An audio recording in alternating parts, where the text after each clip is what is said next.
नमस्कार। अच्छा, कभी ये सोचा है कि सादे पानी में बस जरा सा नमक मिलाते ही वो बिजली का इतना अच्छा कंडक्टर कैसे बन जाता है? मतलब ऐसा क्या हो जाता है? इसका सारा राज ना आयंस की एक अनदेखी दुनिया में छिपा है। और आज हम सब मिलकर इसी दुनिया के कुछ नियमों को समझने वाले हैं। देखो, ये तो हम सब जानते हैं कि मेटल के तारों में मतलब वायर्स में बिजली इलेक्ट्रॉन्स के बहने से चलती है। लेकिन किसी लिक्विड, किसी घोल में वहां तो कोई तार नहीं होता। तो फिर सवाल ये है कि करंट बहता कैसे है। इसका जवाब छिपा है चार्ज वाले पार्टिकल्स में, जिन्हें हम कहते हैं आयंस। तो आयंस के इसी बहाव को, इसी फ्लो को समझने के लिए जो सबसे पहली सीढ़ी है ना, वो है एक कॉन्सेप्ट, और उसे कहते हैं इलेक्ट्रोलाइटिक कंडक्टेंस। चलिए पता लगाते हैं कि आखिर है क्या कंडक्टेंस। जैसा कि नाम से ही लग रहा है ना, ये बस इतना सा मापता है कि कोई घोल, कोई सोल्यूशन बिजली को कितनी आसानी से अपने अंदर से गुजरने देता है। इसे एक हाईवे की तरह सोचकर देखो। हाईवे जितना चौड़ा और स्मूथ होगा, गाड़ियां उतनी ही तेजी से निकलेंगी, राइट? बस यहां गाड़ियों की जगह आयंस हैं। और इसका ना एक सीधा साधा रिश्ता है रेजिस्टेंस से, मतलब प्रतिरोध से। कंडक्टेंस और रेजिस्टेंस समझो एक ही सिक्के के दो पहलू हैं, बिल्कुल उल्टे। अगर रेजिस्टेंस ज्यादा मतलब रुकावट ज्यादा, तो कंडक्टेंस कम, और अगर रेजिस्टेंस कम तो कंडक्टेंस ज्यादा। सिंपल है ना? लेकिन सिर्फ ये कह देना कि कंडक्टेंस अच्छा है या खराब है, इससे तो काम नहीं चलेगा, है ना? हमें इसे ठीक ठीक नापना पड़ता है। और इसी के लिए साइंटिस्ट ने दो खास तरीके बनाए हैं। ये दो तरीके हैं स्पेसिफिक कंडक्टेंस और मोलर कंडक्टिविटी। देखो, स्पेसिफिक कंडक्टेंस किसी चीज की अपनी अंदरूनी ताकत बताता है बिजली चलाने की। पर मोलर कंडक्टिविटी ये हमें बताती है कि जब हम किसी चीज की एक फिक्स्ड मात्रा मतलब एक मोल घोलते हैं, तब कंडक्टेंस कैसा होता है। आज हम इसी मोलर कंडक्टिविटी पे फोकस करने वाले हैं। तो सवाल उठता है, ये मोलर कंडक्टिविटी आखिर है क्या चीज? चलो एक काम करते हैं। मान लो हमने ठीक 1 मोल नमक लिया और उसे पानी में घोल दिया। अब उस पानी में जितने भी आयंस बने, उन सब की मिलाकर जो टोटल ताकत है ना करंट को बहाने की, बस वही है मोलर कंडक्टिविटी। और ये एक स्टैंडर्ड तरीका है जिससे हम अलग अलग चीजों को कंपेयर कर सकते हैं। और अगर इसे मैथ्स की नजर से देखें तो इसका ये फॉर्मूला है, या हम मोलर कंडक्टिविटी निकालने के लिए स्पेसिफिक कंडक्टेंस को कॉन्सेंट्रेशन से डिवाइड करते हैं। और ये लॉजिकल भी है, सोचकर देखो।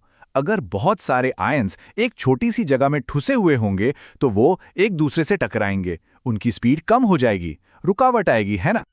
और अब कहानी में आता है एक बहुत ही मजेदार ट्विस्ट। क्या होगा अगर हम घोल को और पतला कर दें, मतलब उसमें और पानी मिला दें? क्या लगता है, कंडक्टिविटी बढ़ेगी या घटेगी? इसका जवाब ना उतना सीधा नहीं है जितना लगता है। घोल को पतला करने को हम डाइल्यूशन कहते हैं, और इससे कंडक्टिविटी बदलती तो है, ये पक्का है। लेकिन हर किसी के लिए एक ही तरीके से नहीं बदलती। और यहीं पर एंट्री होती है दो किरदारों की, स्ट्रॉन्ग और वीक इलेक्ट्रोलाइट्स। और यहीं पर असली खेल समझ में आता है। जो स्ट्रॉन्ग इलेक्ट्रोलाइट्स हैं, जैसे नमक, वो पानी में जाते ही 100% आयंस में टूट जाते हैं। अब जब हम पानी मिलाते हैं तो वो आयंस बस एक दूसरे से थोड़े और दूर हो जाते हैं, तो कंडक्टिविटी बस थोड़ी सी ही बढ़ती है। लेकिन जो वीक इलेक्ट्रोलाइट्स हैं, जैसे सिरका, वो शुरू में बहुत कम टूटते हैं, पर जैसे जैसे हम पानी मिलाते जाते हैं, उनके और ज्यादा मॉलिक्यूल्स आयंस में टूटने लगते हैं, और नतीजा कंडक्टिविटी में एकदम से तेज उछाल आता है, शार्प इंक्रीज। तो अब ये एक बड़ी मुश्किल खड़ी हो गई। अगर वीक इलेक्ट्रोलाइट्स की कंडक्टिविटी पानी मिलाने पर बढ़ती ही जा रही है, तो उसकी मैक्सिमम लिमिट का पता कैसे चलेगा? हम लैब में अनंत पानी तो नहीं मिला सकते, राइट? ये तो इम्पॉसिबल है। और इसी इम्पॉसिबल लगने वाली प्रॉब्लम को सॉल्व करने के लिए एक बहुत ही ब्रिलियंट साइंटिफिक सॉल्यूशन सामने आया। और इस पहेली का जवाब वो है कोलरॉश का नियम। ये एक ऐसा कमाल का नियम है जो हमें वो चीज भी कैलकुलेट करने की पावर देता है जिसे हम सीधे सीधे माप ही नहीं सकते। कोलरॉश ने एक बहुत ही गजब की बात सोची।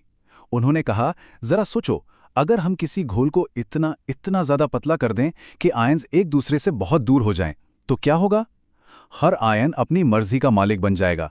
उसे अपने आसपास के दूसरे आयन से कोई लेना देना नहीं होगा।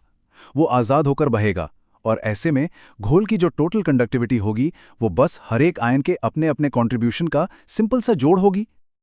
और ये है उस ब्रिलियंट आइडिया का सिंपल सा इक्वेशन, मतलब किसी इलेक्ट्रोलाइट की मैक्सिमम कंडक्टिविटी बराबर है उसके पॉजिटिव आयन की कंडक्टिविटी प्लस उसके नेगेटिव आयन की कंडक्टिविटी के। ये आइडिया इतना पावरफुल इसलिए है क्योंकि ये हमें एक पूरी चीज को उसके छोटे छोटे टुकड़ों में तोड़कर समझने की आज़ादी देता है। तो ये सारी थ्योरी तो ठीक है, पर सवाल ये है कि इसका रियल वर्ल्ड में क्या काम है, क्या फायदा है इसका। असल में कोलरॉश का ये नियम सिर्फ किताबों में पढ़ने के लिए नहीं है, इसके बहुत ज़रूरी प्रैक्टिकल यूज हैं। इसका सबसे बड़ा फायदा तो वही हमारी पुरानी पहेली को सुलझाना है, मतलब वीक इलेक्ट्रोलाइट की मैक्सिमम कंडक्टिविटी को पता करना। हम इसे एक तरह से एक जिक्सो पजल की तरह सॉल्व करते हैं। हम ऐसे स्ट्रॉन्ग इलेक्ट्रोलाइट्स की वैल्यूज लेते हैं जिनके आयंस हमारे वीक इलेक्ट्रोलाइट में भी हैं, और फिर थोड़ी सी मैथ्स लगाकर, मतलब प्लस माइनस करके, हम उन टुकड़ों से अपना जवाब निकाल लेते हैं। है ना कमाल? और कहानी यही खत्म नहीं होती।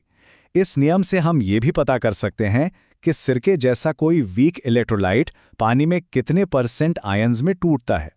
इतना ही नहीं, ये इलेक्ट्रोकेमिस्ट्री जैसे पूरे के पूरे फील्ड की बुनियाद है, वही फील्ड जिसकी वजह से हमारी बैटरीज और फ्यूल सेल्स काम करते हैं।